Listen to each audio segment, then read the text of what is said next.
what I like. It doesn't mean you guys have to like it. Let me see. If I make...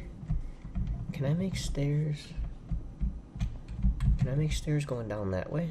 Because that would be nice. Let's see.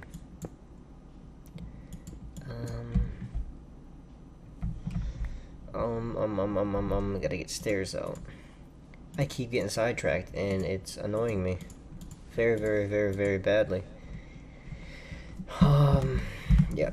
So, definitely a Traxxas fan.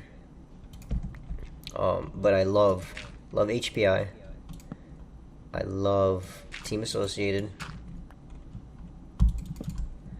And, oh yeah, we could walk down that. That isn't... Did I see something? No, just my eyes. Oh man, it's tweaking out the glass. Look at that. That is cool looking. Black glass. Never seen black glass before. What else? I love Team Losi. Oh no. That was a fail. What else?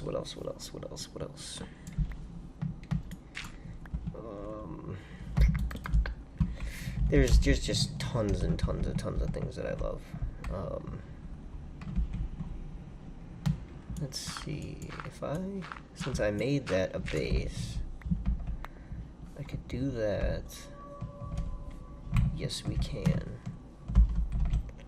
There's definitely something below me, and it's kind of creeping me out a little bit.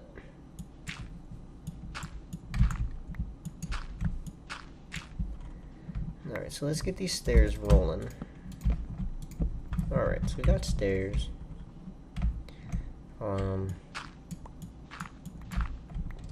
And we are pretty good right there. Pretty good right there. Yeah. Oh yeah. And I got 4 left. I got some sandstone there. So you know what? Let's get working and we'll see what we have. What's the worst that can happen? I have to go get more, you know?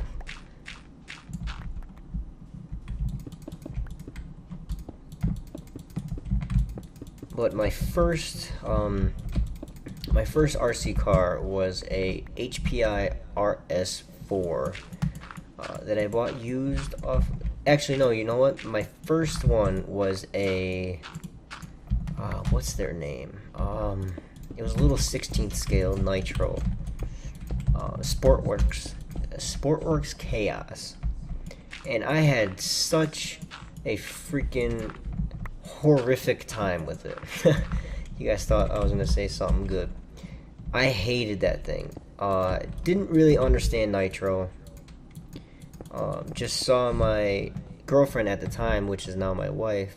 Her brother was playing with his Nitro, and I was like, "Oh, this is freaking awesome! The thing flies. I want one." So I went on eBay, did some research, and found this thing locally on eBay for, I think it was like 45 bucks.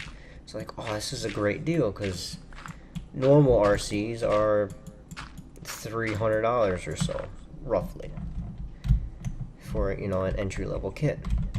So I was like, oh, I'm getting a great deal, so I got it. I was not aware at the time that you actually need a glow plug igniter to start the engine. So I'm sitting there and I'm pulling and I'm pulling and I'm pulling, trying to figure out what the hell is going on with this engine. Did I just buy a dud? Had decent compression, buggy was in great shape, so I figured this guy just doesn't want it anymore. So after I read the manual, I kind of figured out that you need a let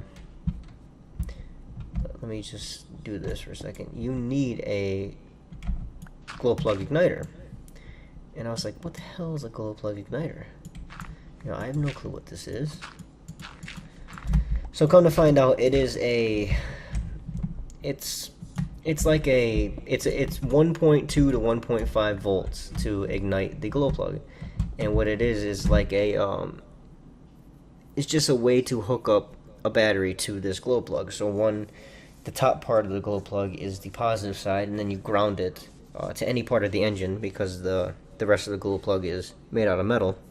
And let me take a sip real quick.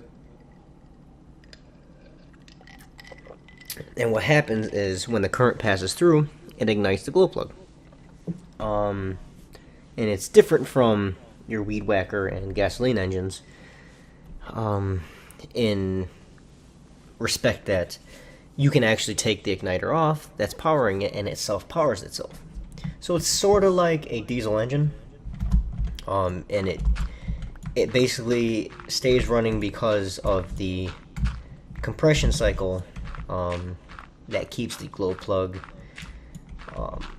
hot enough to stay lit until the next cycle comes where the fuel can be brought into the engine and then ignited. So the next day I went to a local hobby shop, introduced myself to them, and oh, you suck, I went too far. And oh no, actually I didn't. You know what? That was stupid. Alright, so we're good there.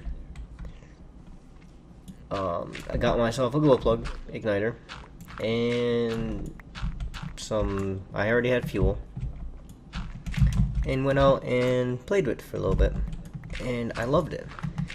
Thing was wicked fast. I mean, I have no clue what was up with the tune, but I've never seen something of that scale that fast before. It really seemed like it had the perfect tune and the perfect... It was absolutely perfect, and it ran like that for 7 minutes. After that, I have no clue why, but I could never get it running like that again. It ran, but it just never ran that fast. This thing sounded unbelievable. It sounded like it had the perfect tune. Very snappy, zippy, didn't seem like he was starving for air. Thing just had great throttle response.